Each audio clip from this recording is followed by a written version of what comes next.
But it's funny, I ask a lot of, most people don't plan to be in sales. I didn't certainly plan to be in sales. Right. But when they did know they were going to be in sales, I always ask them what their parents did. And 9 times out of 10, one of the parents was a salesperson. Okay. When the kid knew he would be a salesperson. But sometimes I'll ask somebody that, and they go, my mom stayed home, and my dad was just a business owner. I'm like, hello, he sold. And they go, really? I go, yeah. Yeah. If he was a business owner, how did he have stuff to work on? So I think sometimes people forget that when you're a business owner, you're going to have to sell something. Mm-hmm. And one of the reasons that I find that Sandler sales, the sales that you teach specifically, is very interesting is because, and it says it in the first chapter, if you were to, what's that? It's in the book, but what do they say? What's that old game show where you list password, an old game show, you list adjectives and people try to guess what you're describing, and every negative, snake oil, crony, pushy, aggressive, sleazy, and then that usually can come to say, you would guess salesman. Right. But what's really unique about the Sandler system is that you kind of flip that all upside down and you just blow right past that, and if the sale's going to happen, it works, and if not, but kind of describe for me, if you will, how the whole Sandler sales, and just so people know, it's based off this book, Dave Sandler. You can't teach a kid. Yeah, can't teach a kid to ride a bike at a seminar. Yeah. So in other words, the part of that is you can't just read a book about riding a bike. You've got to actually work on it. And so the same thing is with sales. A lot of people just think they can just learn sales by reading a book. Mm-hmm. But the reality is that you need some reinforcement for that. But to your point there, in a court of law, you are innocent until proven guilty. Mm-hmm. As a salesperson, you're guilty until proven innocent. We've all had that person that wouldn't take no for an answer. It was pushy, and some of those things you described.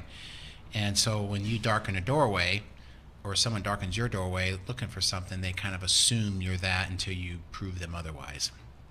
So all we're doing is just recognizing that and trying to break those patterns.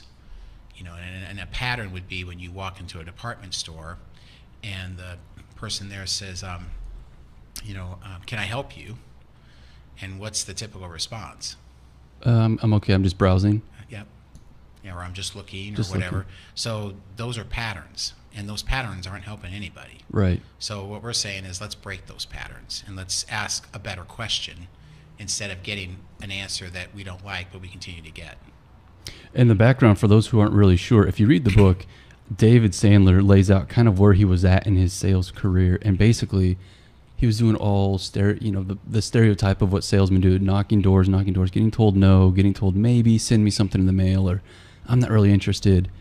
And then it kind of clicked where he just, how would you describe? Because basically what he did was he just basically said up front, this is kind of what I'm doing. This is how I think. Do you have a minute? Let me talk to you about this. And if there's at any point it's not working, just let me know and I'm out of here. Yeah, and basically just cutting all the pressure and all the nonsense out of what could be considered a sale. Right. So the pattern interrupt there was that he says, I can handle no. What I can't handle is you just stringing me along. Right. And did you use the term pattern interrupt? Pattern interrupt. Okay, so I want you to expand on that in a moment as well. Yeah, you bet. So he's breaking the pattern of back to, when you walk into a department store, they say, can I help you? And you say, no, I'm just looking. Because that's a pattern. Mm-hmm. So we're going to interrupt that pattern. So what he did was most salespeople most salespeople don't want to hear no. So because they don't want to hear no and the prospect picks up on that, they tell you they just want to think it over or call me back, and you get all the put-offs. Mm-hmm. And so what salespeople don't realize is that they're contributing to an answer they don't want. Same thing as, can I help you? And the answer is no, I'm just looking. Well, they're not just looking. They're here. They're here for a reason, right? Mm-hmm. So that's what he was doing, is just being disarmingly honest with his prospects, and he found that his sales changed once he started doing that. And he went from being the last on the list to one of the top on the list. And how do you feel that with that whole pattern interrupt, how do you think that, clearly, because you're very experienced in the whole ecosystem, if you will, of sales, how did that actually change on the buyer side or the prospect side to give him the chance to listen Right. and So hear the him? buyer feels pressure when they don't think you can accept no, Mm-hmm. because then that means the only thing you can accept is what? A yes, Yes. especially if they don't that want means it. that might make you feel better, but as the prospect, that makes me feel like I have no options. Mm-hmm. So by just being able to say, hey, don't worry about yes or no right now. Let's just have a conversation. And if I'm not pushing for yes, they can just relax and just listen and communicate and not worry about how they're going to squirm out of this thing. Mm-hmm. That's the psychology. And so how you and I got introduced is we have a mutual friend, and when I stopped by your office to support him on that one day that I came out to see everything, you pulled that off so well. You pulled off the whole changing of the expectations, or the I forget the term, the pattern interrupt, and I already knew what to expect going in because I had read the book and I kind of understood the process and all the system. But I was shocked because I go in, you have the common pleasantries of, hey, how you doing? Good morning. Who are you? That kind of good stuff. And then we sat down, and right from probably the first 2 or 3 sentences, immediately I felt like I knew I was walking. And again, put myself as the prospect in that instance. I walked in knowing I was walking into the lion's den, if you will.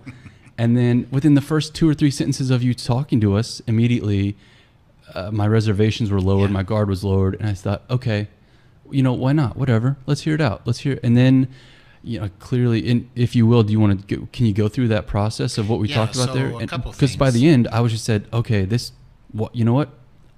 I wanted to buy, even though I didn't know it necessarily need to buy, I was really surprised when I left. I thought this deserves a closer look. Yeah. So basically, what you came to was the buyer-seller dance, and it's talking about how the prospect typically buys, how traditional sales is typically done, and then we just rolled into the Sandler system, and so that you could just easily compare and contrast. So there were several psychological triggers before you even got there. And I know you kind of feel like this is a big Jedi mind trick, but it wasn't to hurt you, it was to help you. Mm-hmm. And it was for you to be able to disqualify or qualify us quickly, and vice versa. Because when things are unclear, then we tend to keep calling, and you keep leaving a moist message back, or you ignore me, and it's like, what's this all about? Right, in the book, they say the sale was over a long time ago, right. But you didn't know that. Yeah, so usually the salesperson is the only one that doesn't know that, because we just keep hoping and expecting it to change. So the first thing that you got to do, well, first of all, you filled out what was important to you before you got there. Right. And it was just a list of about 15 things. And Ryan was able to prioritize what he was interested in. Then we had everybody introduce themselves and share what those things were. And so that allowed you to participate right away. And you got to hear others participate. So it wasn't me talking, it was you guys talking. And then we rolled into that, hey, this program is not for everybody. And so I'm just going to kind of model something, and then that way you can see what it feels like. But this is also something that we train on, and that is some of you are going to know, about 10 minutes or maybe before we're done, that you do not want to know more about this program. You're glad you came. You met some good people. You might have had a little breakfast or something, but you do not want us to call you. So then all you need to do is just on this little sheet of paper, you just mark no. And you can do it, confidentially. You don't have to raise your hand. I'm marking no. Who's marking yes? Just do it confidentially, fold it in half, and we won't contact you. On the other hand, if you do want us to contact you, you need to mark yes. And that means we're going to contact you, and that means if you're not there, you're going to call us back, or you're going to take our call, and you're going to ask me questions, I'm going to ask you questions. It still might end up being no, but we're going to take it a step further. So that was the upfront contract. And that's what I executed. So then doing that early on, then when we got towards the end, then I reminded everybody, this is where you put no or you put yes. But it wasn't like it was a surprise. They already knew about it. And then, like you said, you felt more comfortable just listening because you knew you could get out of this.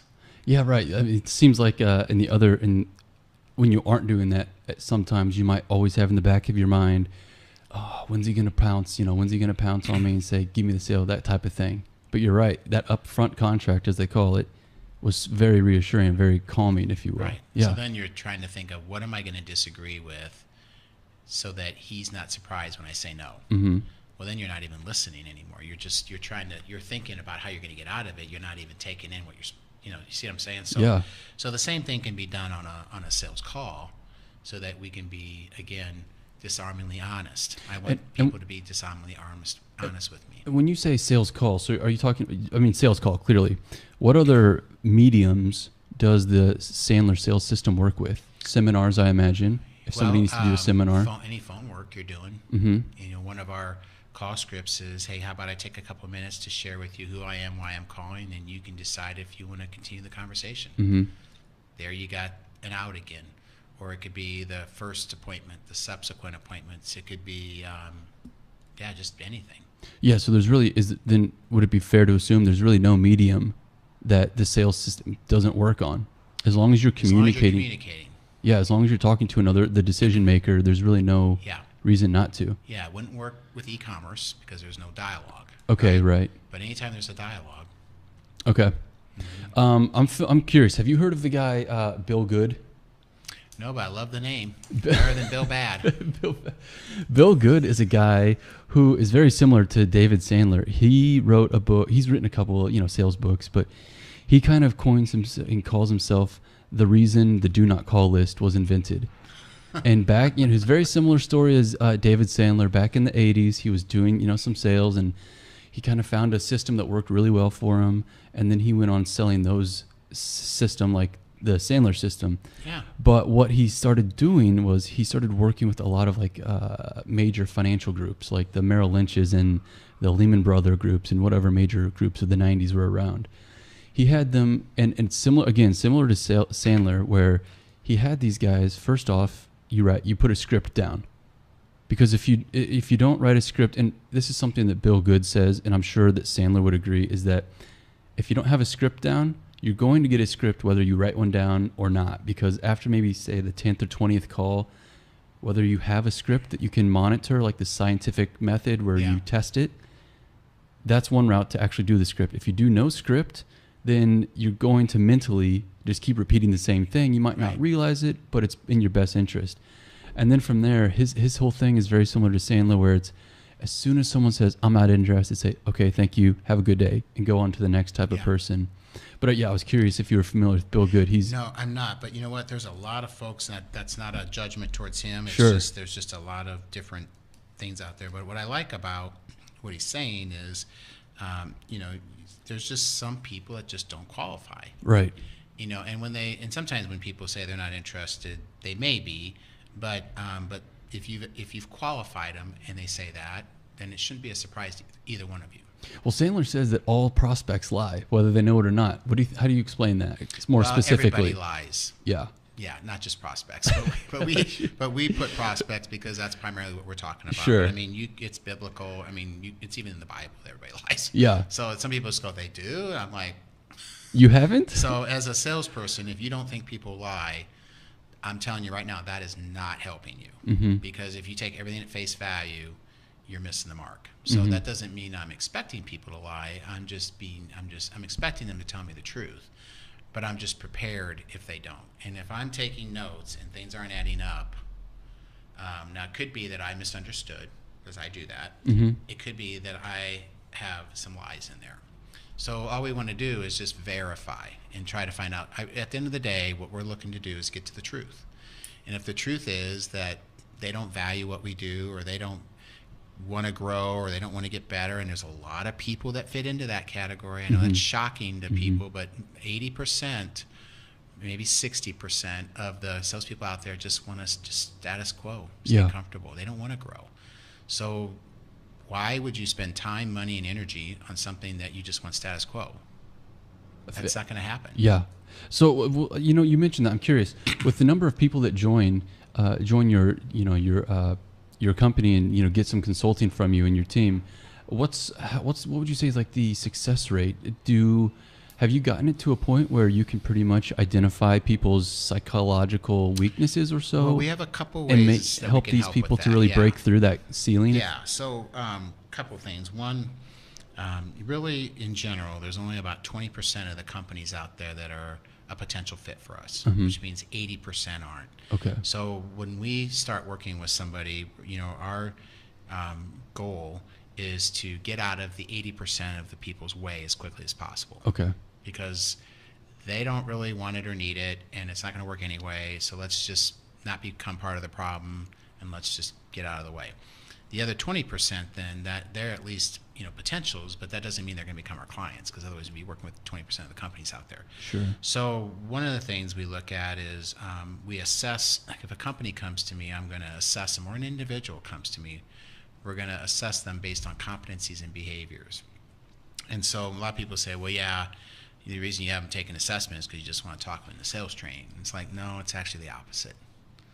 I'm assessing them to try to talk them out of sales training. Mm-hmm. Because if they're a zebra and they're trying to do giraffe work, they can throw money at training and Dan and coaching, and that neck's just never going to be long enough. Mm-hmm. So let's just make sure that it's even a good fit. Is there a return on investment? Is there some game there that if they spend $1 in an hour, are they going to get something back?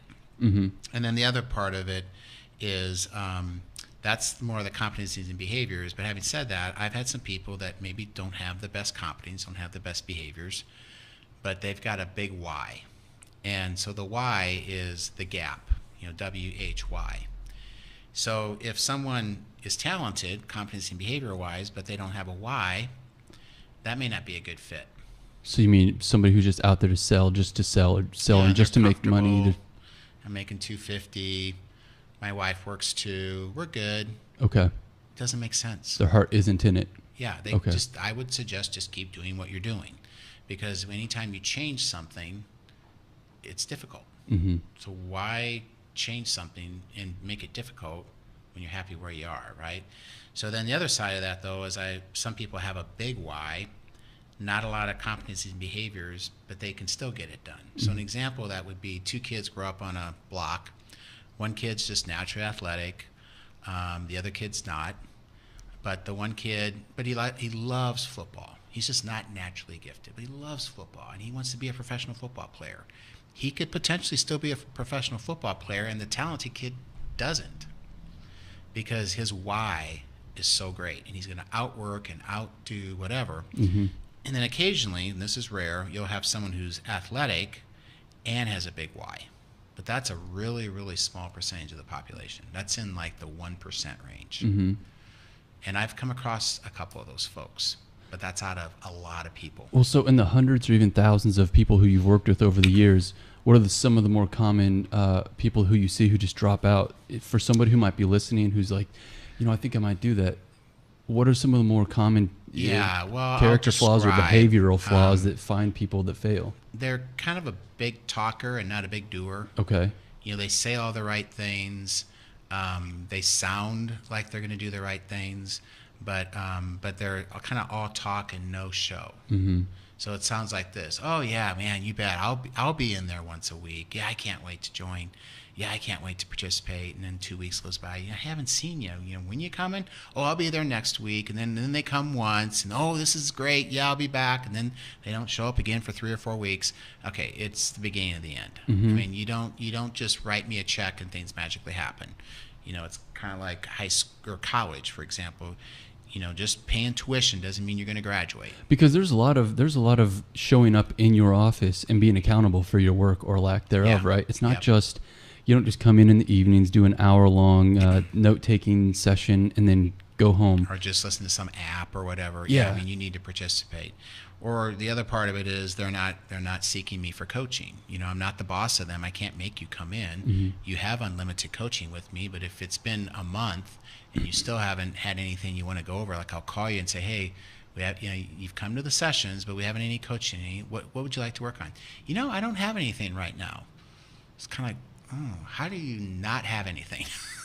Still. So back to probably no gap, or maybe not a lot of initiative, or just comfortable. And so those are some of the things. And then the third thing would be that they don't want to be held accountable for things they do have control over. Mm-hmm. So when I talk to people, particularly like companies, I say, tell me a little bit about accountability, as it relates to your salespeople. Oh, they all have a number.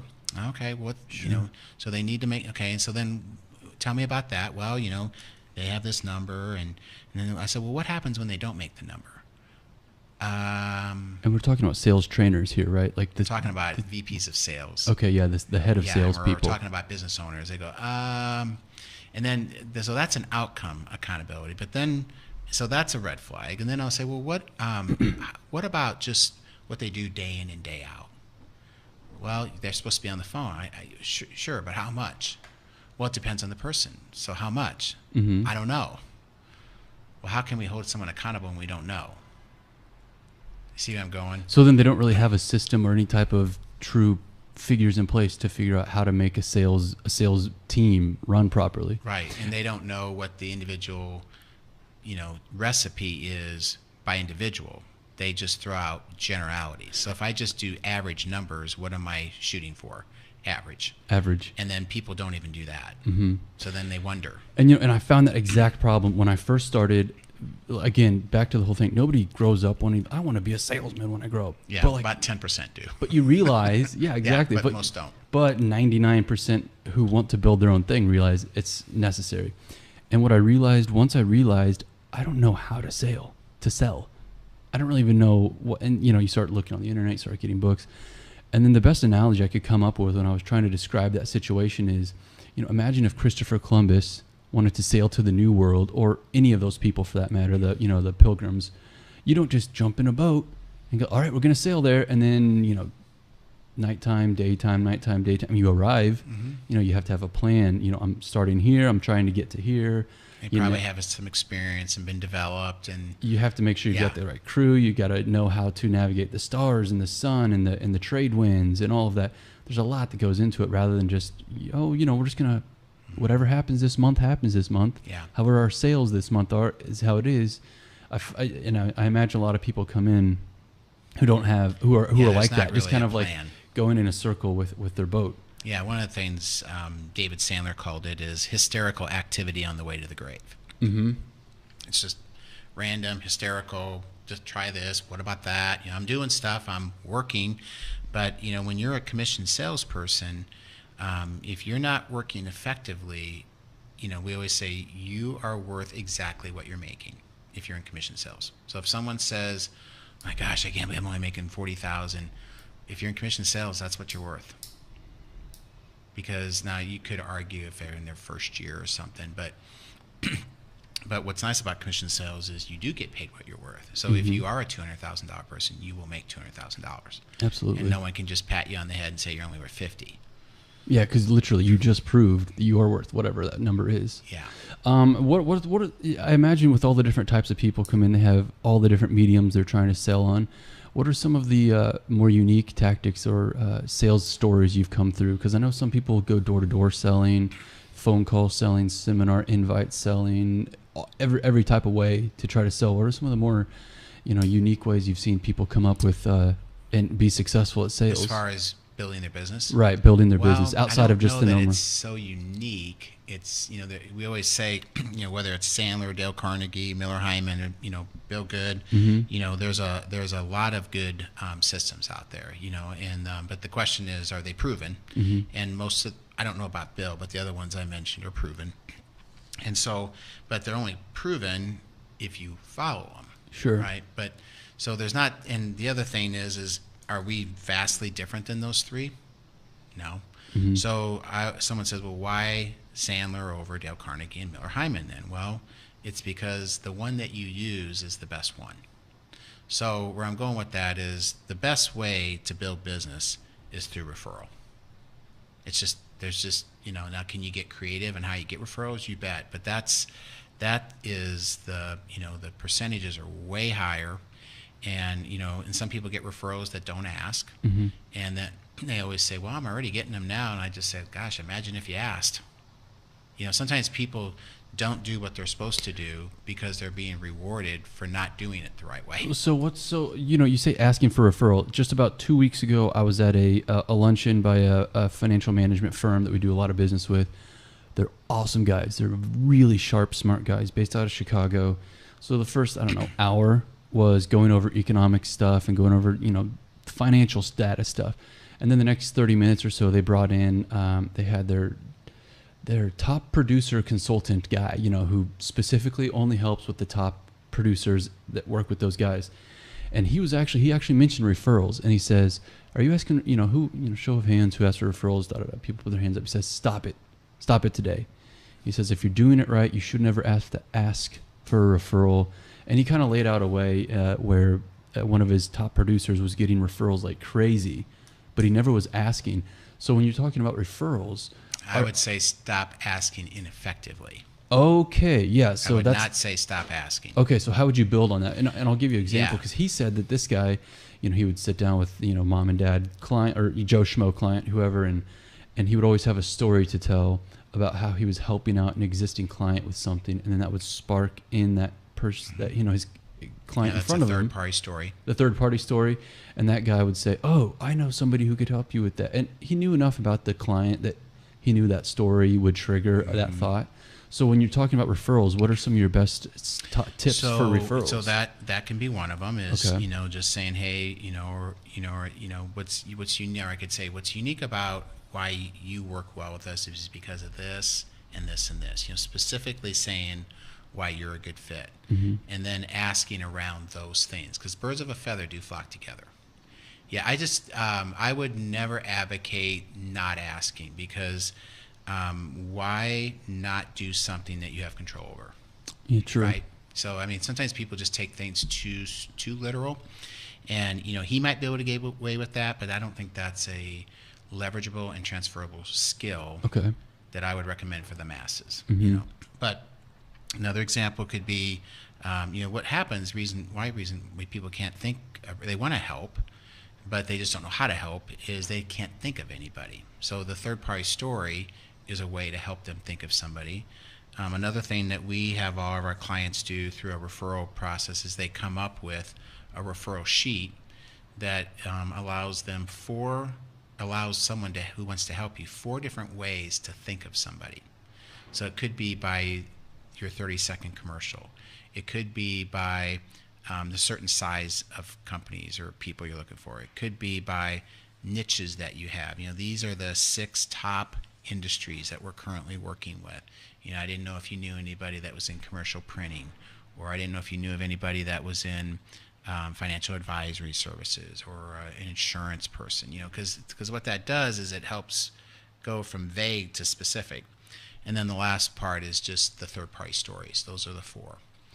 So instead of just directly asking for a referral, paint a picture for the person so they can kind of paint an idea of who they know in their social circles that fit exactly those parameters you're describing. Yeah. Like they'll just say, well, who do you know? Who else do you know that I could help? That's way too vague. That's not helping your client or prospect think of anybody. So if I give vague out, I get vague back. That's a the good vague point. back is, I can't think of anybody. Yeah, fair enough. And you're like, how can you not think of anybody? 100 people. It's not his fault. It's the way I asked the question. That's a very good point. That's a very good way to put that. So then the other thing that can help us, in terms of social media, is being able to, with like LinkedIn, for example, we do a lot of training around sorting the connections of people who say they want to help you. So if you say, Dan, I really want to help you, but I'm not quite sure. So I tell you what, I'll look over your LinkedIn connections, and I'll come up with 5 to 7 names, and then you tell me if there's one of those that you think has some razzle dazzle, and then we'll figure out how to do that. But I'm doing all the heavy lifting for you, and I'm basically giving it to you on a platter. I'm just asking, which one of these do you think, based on what you know about me and based on how well you know them, would be the most fertile ground? That's another way to do it. When you came to the session, and I don't get a referral from everybody, but I get a referral every time, is one of the things at the end is when you're hearing about this today, even though it's not for you, you might be thinking of someone who you do think it's for. And so just jot down their name, and if you have a name there, then even if you don't want to work with me, we'll talk about who you wrote down. And I can't tell you how many times people aren't willing to work with me themselves, but they give me a referral. Okay. So the idea is, well, if they're not working with me, they can't give me a referral. That's head trash. So it'd be fair to say that referrals are the best way to grow your business, and very specifically how you ask, right? Like you said, easier, gentler way. Okay. Wow. That makes so much sense, and I guess I just never actually thought of it, the way you're putting it. Referrals, clearly, but like you said, so vague in, vague because most out. of the time people don't get referrals when they ask, which is, I kind of get what he's saying.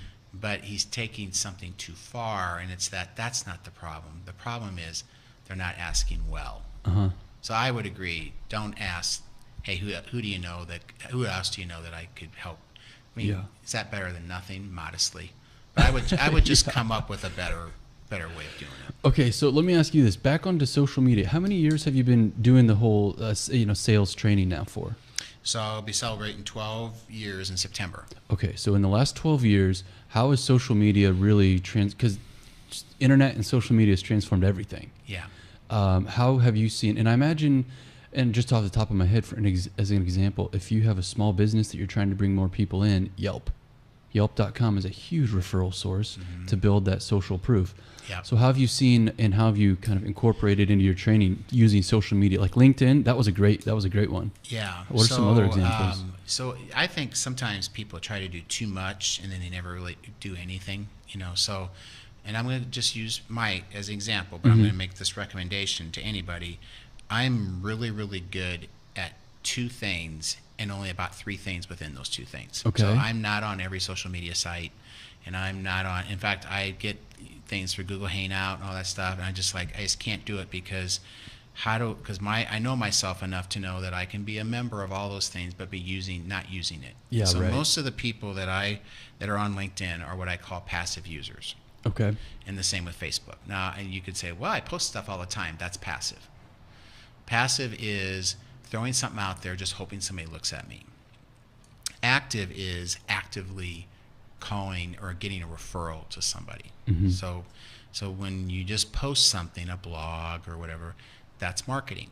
Nothing wrong with marketing. That is not sales.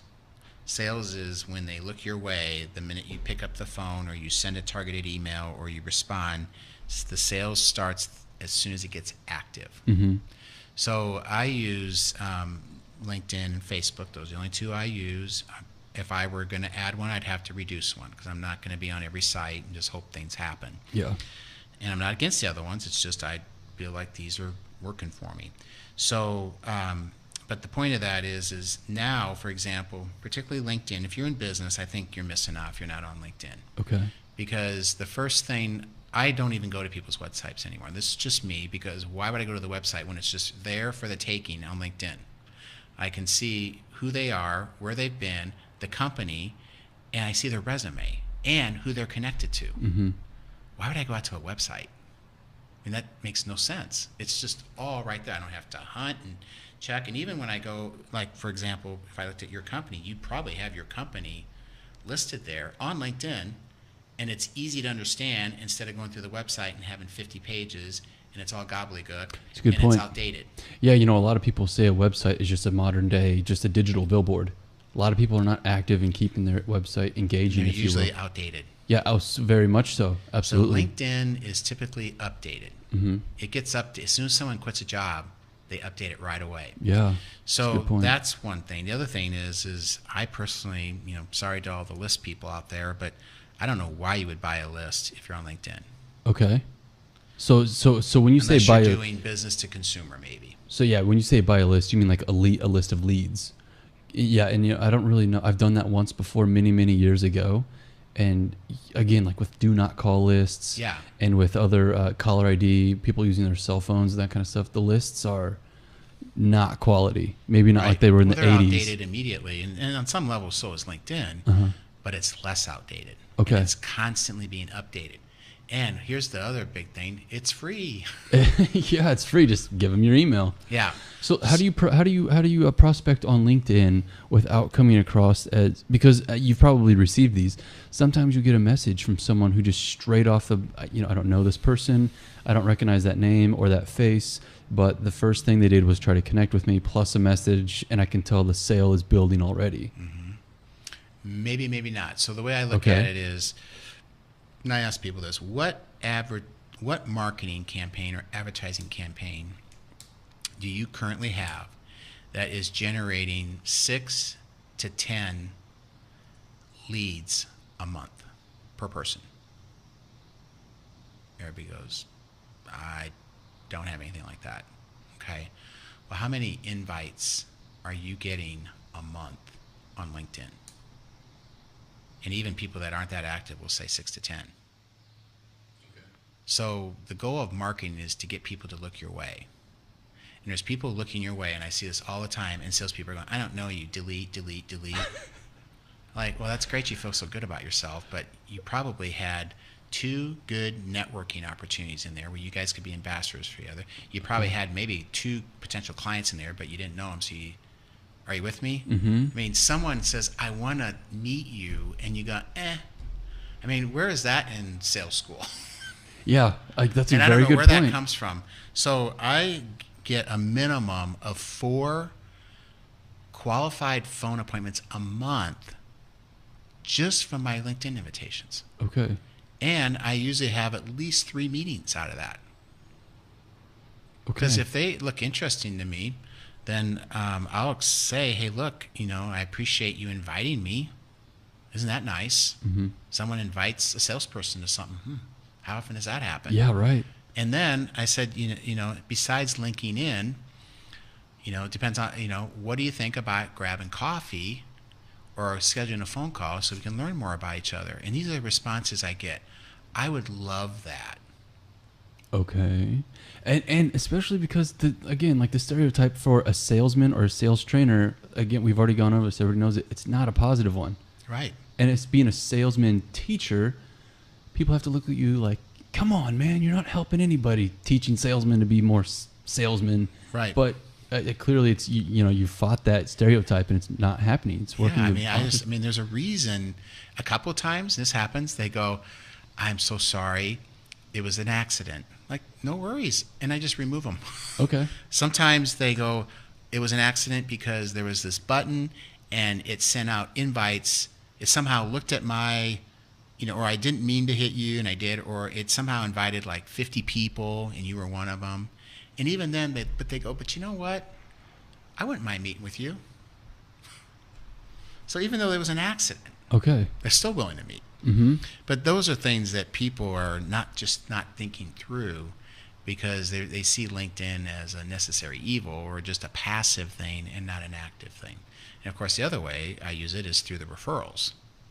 Mm-hmm. I mean, I've gotten a lot of business by getting referrals the way that I just described to you. Someone says, Dan, I want to help you. And I give them a platter and they go, oh, God, I would have never thought of him. And they go, yeah, I'll introduce you to him. And they become a client. Wow. Okay. But I vetted who those people were, and they're already linked into them. So I knew they knew them. And that's Well, they don't necessarily know all of them, but out of 7, they'll know at least one of them. and you bring that up, vetting people. That is a really good point. Let me see if I can find it right here because there are the 5 steps to when you're talking to a So prospect. qualifying. Exactly. Can you go over? And I'm going to pull it up right here because those are so important.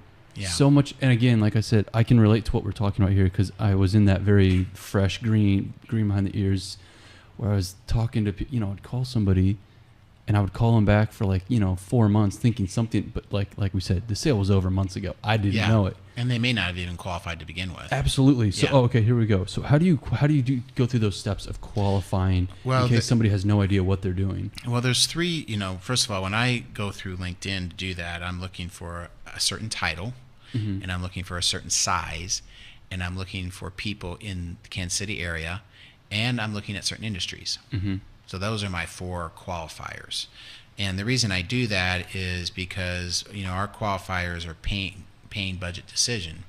So I want to at least attempt to start out with the person who I believe can say yes. So I'm looking for owners and C-level people. And I'm able to sort by that through LinkedIn. So then that takes the number way down. And then the other thing I'm looking for is if I'm looking for a company, I'm looking for someone who has at least 5 salespeople. In my mind, they have to have at least 20 people. So that's the other little vetting I look is, do they have the 20 to 50 and above? So I can click those things. And then certain industries, just, when I've got multiple clients in a certain industry, then why not look for others in that industry? Most of them I didn't pick. I did not pick the construction industry as I had this big plan. I can't wait to work with general contractors, electrical contractors, plumbers, all that. No game plan, but they picked me. And so I'm like, Okay, well, that's obviously a niche, so now I'm targeting them. But I didn't plan to do that. I don't know how to make anything. And so when you talk about, like, say, like general contractors, for example, so you get contacted with them, you get connected, and then maybe you spend a month going back and forth, only to find out, oh, you know what, it didn't work out. Now maybe a month isn't that bad, but how can someone who is totally new make sure that they're not, like, for my example, investment management. I don't want to. It does me no good to talk with somebody who maybe they got $5 million, but they have stipulations where they can't. It's got to be managed by this one firm that the family has chosen, or something along that. Immediately, that would have disqualified that person from my funnel.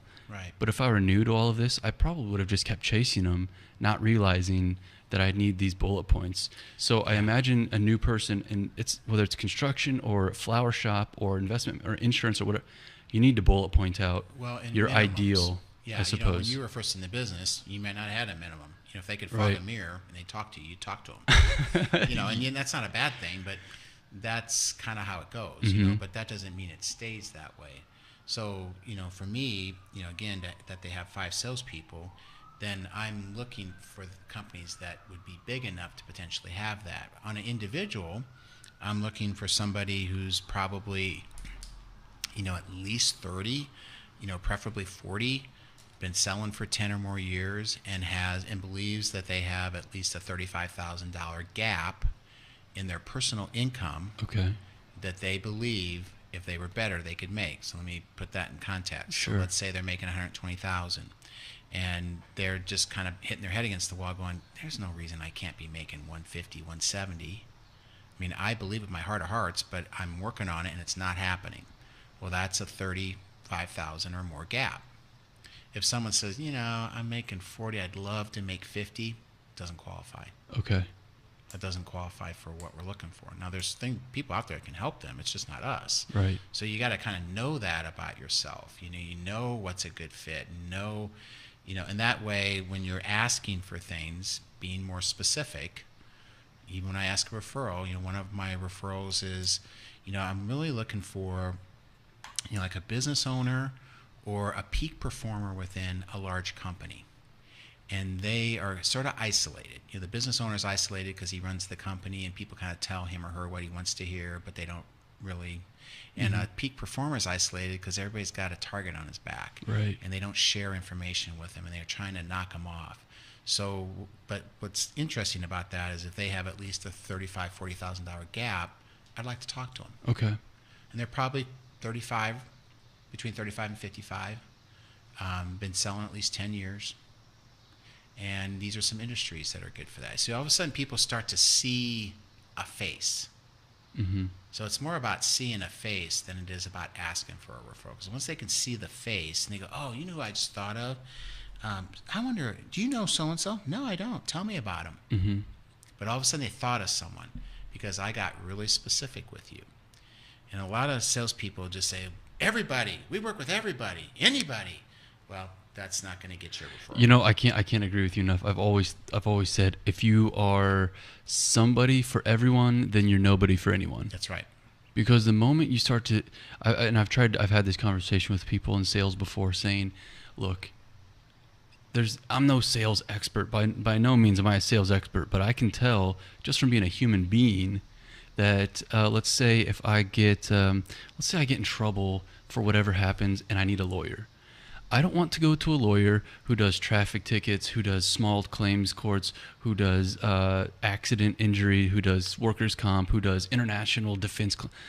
I want a lawyer who's very, very good at this one thing, this one need I have. Right. And so a lot of people, and maybe you could even say, if I build on that, is that a lot of people might be scared to really narrow themselves and rather than just kind of buckshot everything, really zero in on their target. Mm-hmm. They might think, well, if I zero in, then there's so much opportunity I'm cutting out. Right. Yeah, that's the myth is that, or the lie is that if I'm too specific, I'm limiting myself. The reality is when you're specific, you get more. Mm-hmm. When you're known for something and not known for everything. Yeah. Yeah, I mean, like look at Lamborghini. Lamborghini is most certainly not for anyone. but they're doing pretty darn well. And in fact, they don't even put commercials on the television. They're so well. I've never seen an advertisement for Lamborghini. And you don't see them that much, but I guarantee the guy that's selling Lamborghinis is making more than the guy selling Chevys. Yeah. Okay, that actually tipped me off to another thing I wanted to ask you about: the psychology of sales. The psychology of sales is so primal. Because if you can think 100,000 years ago, if you were the creative person, if you came up with an idea or tested something and the tribe said no and shunned you, you're dead. You're out of the tribe. Mm-hmm. And today it's still inside of our brain where I don't want to be that sales guy who's all pushy and sleazy, and then I'm told no and I'm looked down upon by the peers or community, and then I'm out on my own in the tribe. So when people are coming in, how do you break that psychology? Because you have to be, not only are you helping them with putting a system for sales and building a business, but I'm sure there's maybe 10% or whatever of what you do is being a therapist, almost a psychology expert. Yeah, it's actually a little more than that, because what you've just touched on are what we call attitudes. Mm-hmm. And technique, Sandler is a method and it has techniques. The techniques are the easiest part. What's more hard to change are attitudes. And so most people that are in sales have this idea that I need to sell the way I buy. But if I have non-supportive buying behaviors and I sell that way, then all of a sudden I'm taking a sales cycle that maybe was like this, but because I have non-supportive buying behaviors, and it's going to become like this. Now, how do you describe non-supporting buying behaviors? Like I need to always get 3 bids. I see. Okay. I need to do a lot of research before I buy things. I need to get as many bids as I can, because you never know. And so what you're saying is that not all people buy or sell the same way that you personally do. So you need to be more fluid about working that. Well, and you also want to be watching how you buy, because birds of a feather flock together. Okay. So if I have non-supportive buying behaviors, but I don't sell anything, that's not that big a deal. Okay. But if I have non-supportive buying behaviors and I am selling things, that's a big deal. Mm-hmm. Because now I'm attracting other people who have non-supportive buying behaviors. So what we're looking for, people, having said that, I sell to people all the time that have that, but I sell to them differently than I do someone who has my buying behavior. So it's really the salesperson's responsibility to identify, how does this person buy? Not how do I sell, how do you buy, and then I adapt. But there's certain people I'm not willing to adapt to. Mm-hmm. And that's a disqualifier. Okay. Are you with me? So you have to, on the outset, you need to figure out who are your buyers and their behaviors, what's acceptable for you. Yeah. So dominant personalities and what I call influencers, salespeople are a lot of influencers. Mm-hmm. They are the quickest decision makers, and they buy stuff all the time and they love it. I got to be honest, and I think it's even in this book, being a salesman, I'm the easiestly sold person ever. I've actually had buyer's remorse more often than I have, a couple of times where I've actually had to call up and be like, you know what, I got to cancel this. I didn't even want. Caught in the emotion. Yes, there was one time when sometimes you'll see like the inner city guys. I used to live in Brookside. Some of the kids from East of Truce would come over and sell magazines and stuff. And there were a couple of times when I didn't even want the magazine, but I was so easily sold. I was like, you guys, I got to be honest with you. That was a great sales pitch. You didn't put pressure on. I'll buy the candy bar. Yeah, right. and so I ended up buying like 3 magazines, and then I called and ended up canceling because I was like, I don't even want those. I kept one of them. One of them I actually genuinely, I think it was Popular Science. The other 2, I was like, I don't even want those. So yeah, I know what you mean. Salespeople. So, and then you're going, well, no wonder you like this business so well, because you're selling salespeople. Well, yeah, that is part of it. Mm-hmm. But the other part of it is the slower, people to make decisions are going to be people that are more steady and calm, and people that are very technical. Mm-hmm. So, and I'm not saying I'm not willing to sell those people, but sometimes with the technical person, they're always wanting me to prove why I should buy for them, and on some level I'm just kind of like, you know what, I don't think this is going to work. Why? Because you want me to prove to you why you should buy it, and instead I'd like you to prove to me why I should work with you, and you don't want to do that. Mm-hmm. And So and again, psychology. That's a completely reverse way when you first get into sales of thinking of that. that's a pattern interrupt. But I Exactly. don't. But I've learned that even if I can convince that person to come in, it doesn't work out well. Mm-hmm. So that gives me a different posture with that person. Now, if I thought, if I just get them in here, it'll all work out. It doesn't. This isn't like push a button and voila, you're making more money. I've got to rely on them as much or more as they have to rely on me. And if I don't like what I'm hearing, it's probably not worth it, Mm-hmm. because we're both going to be working really, really hard, and neither one of us is going to like it. So how's that good? Right. Now, when I say something like that, if they come around with something that's articulate, makes sense, they change their posture a little bit, I'll listen. But if they're just like, hey, it's cool, just keep doing what you're doing, it's all right, and we just move on. I'm going to extricate myself from not a good situation that would become a bad situation if we work together. I learned that lesson. I don't need to learn that again. Do you feel like this whole topic of the psychology of how a sale could work or should work to benefit both people, do you find that that's one of the toughest hills for people who are coming into you to cross? Depends on the person. Okay. Yeah, some people just love it. They geek out on it, and they're on it like flies on you know what. I mean, they just get it right away. And then there's others that's just kind of like, well, that's a little woo-woo. It is woo-woo. But woo-woo is understanding people. Yeah. Yeah. And, and so there's IQs, what's that stand for? Intelligent quotient. Yeah. But there's also EQ, and that's emotional quotient. And the smartest guy does not always win. I find too often a lot of these smart people just are so upset that they're not more successful, but their EQ is so low, and they think if I just know enough, people will buy from me. It's more than just knowing enough. Actually, I am going to just shut up for about the next 10 minutes because I want you to definitely just like dish on how does EQ differ from IQ? Clearly, IQ is your knowledge, your smarts, your capabilities. The EQ is being able to sit here across the table from you and I and just feel, okay, I can feel right now that Dan is comfortable.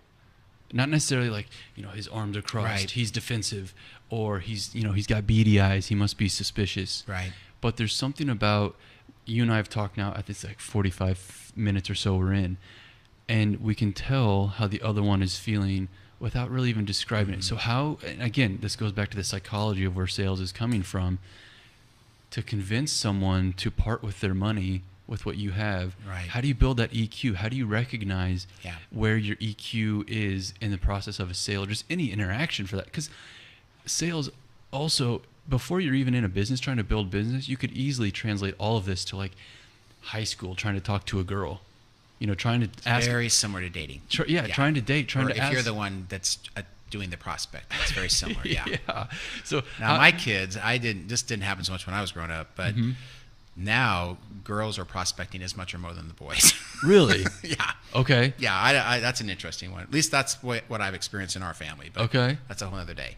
Okay. But so, but I'll just kind of cut to the chase here. A Yeah. lot of high IQ people are working for the EQ people. Okay. Just to kind of give that To perspective. lay it out. Yeah. If you see a large company, the EQ folks are the leaders. Okay. The IQ folks are the grinders. Now, that doesn't mean there aren't people out there that have a high IQ and a high EQ, because there are, but that's back to very small percentage. So the EQ people hire the high IQ people because they know how to communicate, they know how to understand, they know how to lead, but they aren't the smartest person in the room, so they hire people. And they know that. They know they're hiring someone smarter than them, and they're totally okay with it. So someone with a high EQ has a very high self-awareness. They know what their strengths are, they know what they're okay at, and they know what they suck at, and they build their business around that. And they understand people, and they understand how people make decisions, and they can adapt, and they can people feel comfortable with them. They can get more of the truth because they know it's not about getting them to do something they don't want to do. It's about fit. And so the best salespeople can depersonalize things that if you reject me, It's not because you're better than me. It's not because I'm a bad person. It's because I'm better than you or you're a bad person. It's just not a good fit. Mm-hmm. And someone with a high emotional quotient understands that it's not worth it to have a bad fit, Absolutely. because that will impact the personal. And you mentioned self-awareness. I find that even I have to practice. Even today, one of the things I'm working on practicing with my EQ, if you will, my self-awareness, is how I speak.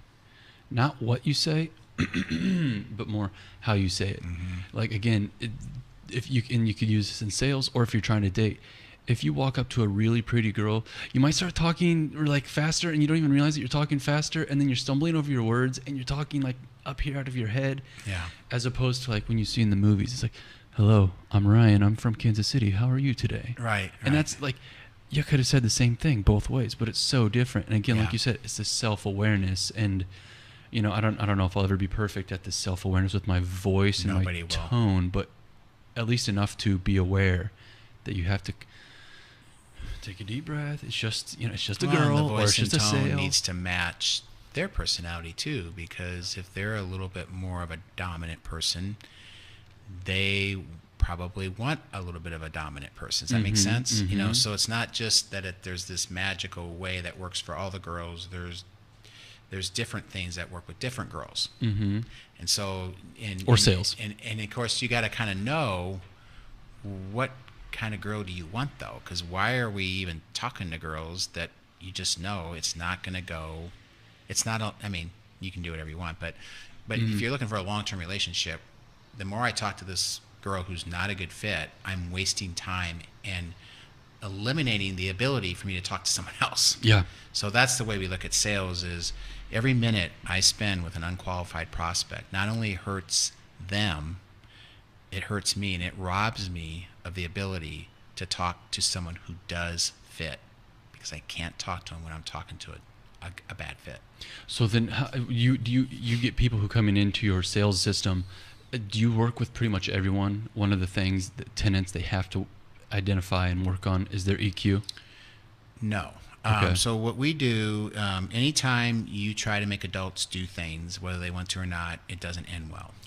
Okay. So if someone wants to work on EQ, Okay. we'll work on it. But we are the adult learning model.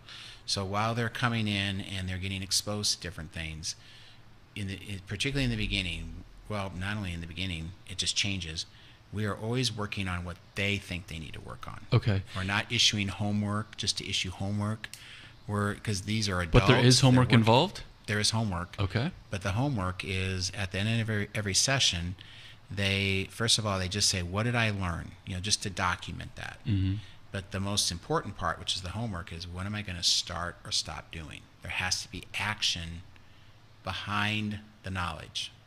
So that's their homework. Okay. Like, I'm going to stop as soon as someone says, I'm not interested, saying, okay, thanks, goodbye. I'm going to stop that. I'm going to start asking one more question before I hang up. See the difference? So that there's something, you know, that I'm, you know, modifying my behavior. Because just having it in my head, you know, reading a book is great, but it's got to be applied. Most definitely. Well, a lot of the folks who are in your program, they're not just in their 20s trying to bust out in a new sales The thing. only time we get people in their 20s is with our corporate clients, where they, you know, in the beginning, they usually put in a few people, not everybody. And then once they get the results and they go, okay, everybody's doing this. Okay. So then anytime they hire someone, they roll them in. And so that's when we see people in their 20s. But beyond that, But you got, yeah, and we mentioned earlier, like 30s, 40s, 50s. This isn't just like a young person's thing. yeah, I've had people 73, 73. 72. Can you tell us what industry or business they were trying to build in that, both out of curiosity? scenarios. The one guy was a home real estate person, very established, and he was probably 67 at the time, but he was going to sell his business at some point. So he wanted to not only build it up in his peak earning years, so he's getting more now, but he also wanted to sell it for more. So that's why he joined us. Okay. And then another guy that was in his 70s had just sold his company, to a bigger company. And now, for the first time, he had more time to sell. So he stayed on. He sold it, but he stayed on as a salesperson. And he didn't have all the responsibilities of running the company and doing payroll. And he goes, gosh, now's the time because I can do it full time now. Yeah. And so he stayed with us until he was like 74 years old. Okay, now, so these guys are in their 70s or 60s. We were talking about you've written 2 books, and we were talking about those before we got started, which this seems like a perfect segue. So when you wrote your books, they weren't necessarily meant for people who are fresh out of high school or college. Yeah. How do you describe the purpose behind the books that you wrote? So the demographic typically starts at about late 30s, and it's about career significance rather than career success. Because in the 20s and 30s, keep in mind, if someone's 26, 10 years ago, they were a snot-nosed teenager that thought the whole world revolved around them. Sure. So they're still a little bit in that selfish mode. What am I? That's when we tend to get married and like, what's in it for me to get married? And then all of a sudden you realize it's not a good way for a long-term relationship. There's always what's in it for me. But that is what it is. So, so in the 20s, we're still more on that selfish side. So, but when you start to get into and then you start to have some success, and then you realize all these things that I thought were going to make me happy, the big house, the 4 kids, the dog, vacations, all the stuff that goes in the Christmas letters. Most people realize that that's really not making them happy. That's not continuing to make them happy. It's happy when it's happening, and then So what they start to realize in their late 30s, maybe 40s, up into 50, is that there's success and there's significance. And so significance is more about the impact that I'm having, and success is more about what am I getting. So people in their 30s, 40s, and 50s can still be acting like 16-year-olds, and the world still revolves around me, and it's all about me, and it's all about my bank account, it's all about my cars, it's all about my family, it's all about my business. And they're successful, but they're not really having the impact on others that they think they are. So you can be significant and not successful, or you can be significant and successful. Just because you're successful doesn't mean you're significant. Sure. So the books are a parable of 4 classmates that start out at age 38. And what was the name of the first book? I'm going to pull it up while you're telling me. The Reunion. Yeah, The Reunion. And they're going back to their 20-year high school reunion. And whether people go to their reunions or not, and this isn't a judgment on that, they do take stock in their lives. It's like, wow, I've been out 20 years. And, am I where I thought I'd be? Or do I want to go to my class reunion, or do I not want to go to my class reunion? And why don't I want to go? Why do I want to go? And so that's when they're kind of asking those questions of themselves, regardless of whether they go. And then the book ends at age 48, and 2 of the characters took a chance and started doing what they felt they were meant to do, and significance, as opposed to just trying to accumulate more of what I already have. So when someone gets to be about 38, 45, 50, sometimes they're actually trapped by their success. Like, there's a lot of people at Sprint that are making good money, and they freaking hate it. You've almost painted yourself into a professional corner where the operation, if you will, can't run without you, and you're just spread too thin. Or they're like, God, I'm making 180. If I do what I really want to do, I won't make that. And you know what? We kind of like this lifestyle, and so I'm just going to keep doing what I'm doing. I'm trapped by the income I'm making. It's not freeing, it's trapped. So that's just kind of part of what success isn't always what it's meant or what it's cracked up to be. Significance is that I'm having an impact, and I'm impacting people's lives, and I'm being reimbursed somehow, some way for that. It doesn't have to be a tit for a tat. And I'm sure you see that all the time. You might see a lot of people that say, I want to make more sales or more money or whatever it might be, but then you see as a side effect where maybe they come in and it's already happened, or they're building themselves in that direction of, hey, and I don't, again, like, do you put on your psychologist, therapist hat and like, hey, I want you to keep in mind, it looks like you might be spreading yourself too thin. Are you happy? I just make observations. Okay, you don't try to ever really. I'm not equipped to do therapy, but I'm equipped to get them far enough to get ready for therapy. Like I might say, okay, we've gone as far as we can go on this, Ryan. And if you really want help with this, if you don't know somebody, I know somebody. But if I take you any further, I'm crossing a line, and I'm not willing to do that. I'm not equipped to do that, but I can see that there's something there, or some people are trapped in by their success and that they need to travel a lot to be able to maintain that type of lifestyle. And meanwhile, their kids are growing up and they're starting to leave, and they're stuck. Like, I'm missing stuff at home, but if I don't travel, or if I don't get promoted and move to these cities, and again, success is trapping them. Yeah. And the kids don't want to go, and there's just all that kind of stuff that there's a yin and a yang, but the reality of it is there is the ability to have both, but you've got to stop. You got to break the pattern. And if I move every 2 to 3 years, that's a pattern. And so if I want something different, I need to break it. So then does this whole concept lead into how you wrote the second book then? Yeah, so then the second book goes in. Now that starts at age 58, 40-year class reunion, ends at 68, but now we're starting to get in the significance of, the last, finishing strong in your career, but also what does significance mean when you're not working? And most women do a way better job at retiring than men. Like, it's not even close. Yeah, I don't think that's even a conversation, a debate. But guys tie too much of their worth to what they do. And that's why they don't retire well. They might retire well financially. They don't retire well emotionally. I know plenty of people, even my age, throughout my 20s, in the last, 7 years, 8 years since I finished university, I could name probably 2 to 3 who have at one point in their 20s come and said, they feel too tied that if they're not industrious, they don't have value, that type of thing. So it's not necessarily even, and I'm sure you know that, it's not even necessarily till when you wait until your 60s. Yeah. Wow. I mean, I do think millennials have a better view of career than people my age do. They're less likely to make some of those mistakes, where they just give it their all for 35 years only to be let go, or to get some weird ring or something. I mean, and your golden watch on the way out the door. But yet their family really suffered, and they're struggling. That's the other reason sometimes dads don't do well emotionally, is they frankly don't really have much of a relationship with their kids, and now their kids are like, we're basically doing to you what you did to us. We're busy. We got our own thing going. I learned it from you, Dad. Yeah, I learned it from you, Dad. Or the Cats in the Cradle and the Silver Spoon. Yeah, I never really understood that song, but I know what you're getting at. Yeah. So anyway, that's what the book's about. Okay. Let me see here. I've got a few more questions before we wrap this up. But before we do, are there any other?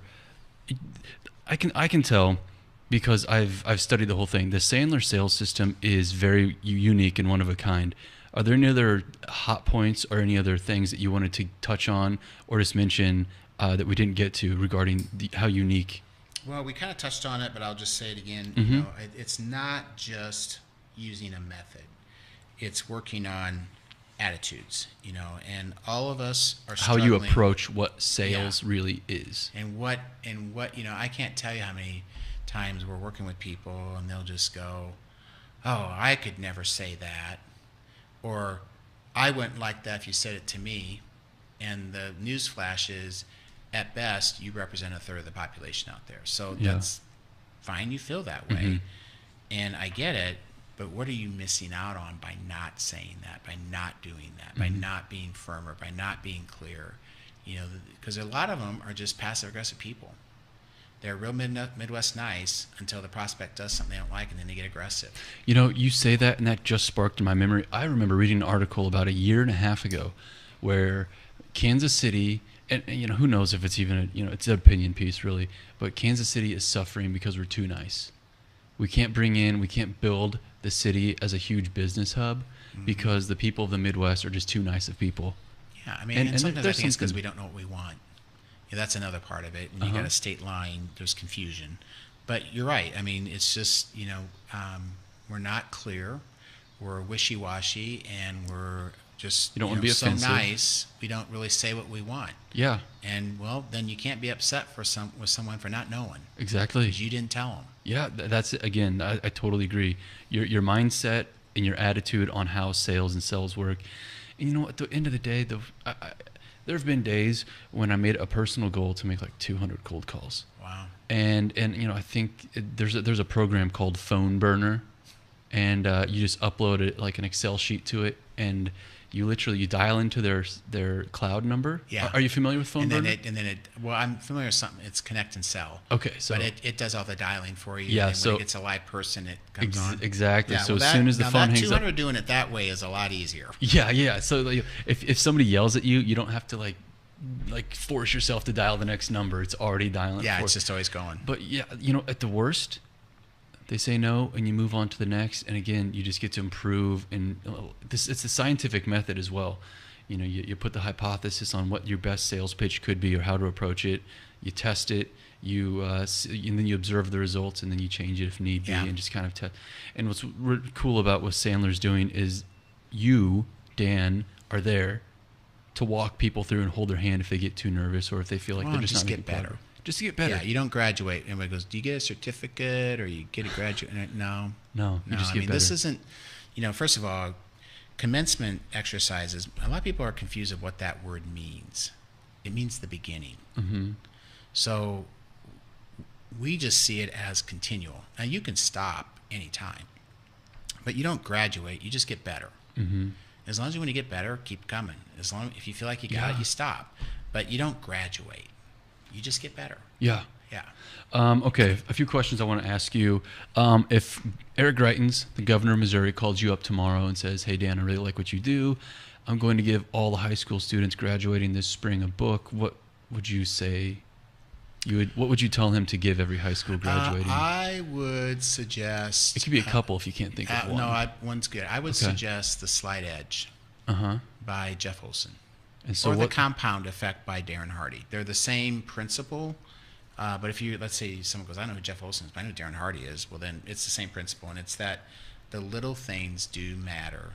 You don't have to worry about them, but the little things you're doing and not doing do matter, particularly over time. Mm-hmm. And as an 18-year-old, that doesn't make as much sense, but if they could at least be more mindful of that, they could save a lot of heartache. What's that? How does that quote go? Where your thoughts turn into your words turn into your actions, your actions turn into your lifestyle, something along those lines. Another one, I think there's another 5 or 6 of them. Yeah. But it is the little things, and you're always fading.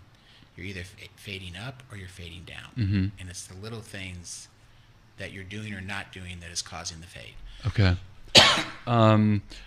So how about what's and I guess it doesn't necessarily have to be directed towards sales, but are there any really unique, awesome websites that you frequent quite often? Maybe undiscovered, not Facebook or LinkedIn, like. I'm coming up with nothing on that one. I'm kind of, I've always been this way. I graduated with computer science degrees, which was not the right choice, but I got through it, and so I've always kind of seen the computer as just a work thing. Like I never play on it. So so not that that's playing, but it's sort of like just kind of messing around out there. I don't just mess around there. Okay. So then this might not be good to my lead into my next question. Yeah, how about any podcasts or YouTube channels that you love? Well, what I listen to the most is I have a mindfulness app. Okay. That I am the most consistent with, and that's through it's called Vision Pursue. John McGraw, he's a former Chiefs player. Oh, okay. And that is my go-to every day. So how does it work exactly? Well, every day there's I listen to mindfulness anywhere from 8 to 20 minutes. It cycles through different things. It has like my 3 big intentions that I look at every day. Okay. Is on there, and then another thing that's on there is my vision board. It allows me to pull up pictures, so it just reminds me of what's important to me. It's mainly people. And then the third thing that's sometimes on there is just to just to remind me to expand. Just do the best where I am and not be so concerned about pining for stuff all the time. Keeping up with the Joneses. So Don't if I do that. the best at where I am, then I'll be drawing better things to me instead of pursuing things all the time. And so that's been helpful. And then the only other app that I am on every day is Jesus Calling. That's one of my favorite apps. There's a daily devotional, and then I get on the Holy Bible app every day. But those are the 3 things that I do. Okay. Yeah. Very cool. Well, Dan, hey, I'm really happy you stopped by. Sales, thanks for having me. Sales is one of those topics that, again, the stereotype around sales and how it works probably for the rest of the time will be a negative stereotype. But what you're doing there at Sandler is, again, transferring people's attitudes Right. about how you approach sales and how it doesn't have to be bad. Like I said, when you and I first met, the first few minutes you completely lowered all of the fears or Nothing's withdrawal. going to happen. Exactly. You know what's going to happen, but nothing's. How can people, if they want to get in touch with you or get in with you at the Sandler Sales, where can they find you and get in touch with you? Yeah, just my phone number is 913-451-1760. My email is just dstalp@sandler.com, or I'm out on LinkedIn. I'm the only Dan Stalp out there. If you just want to search for, my last name's Stalp, and I'm the only Dan Stalp out there, and you can send me a connection or whatever. But yeah, those would be the best.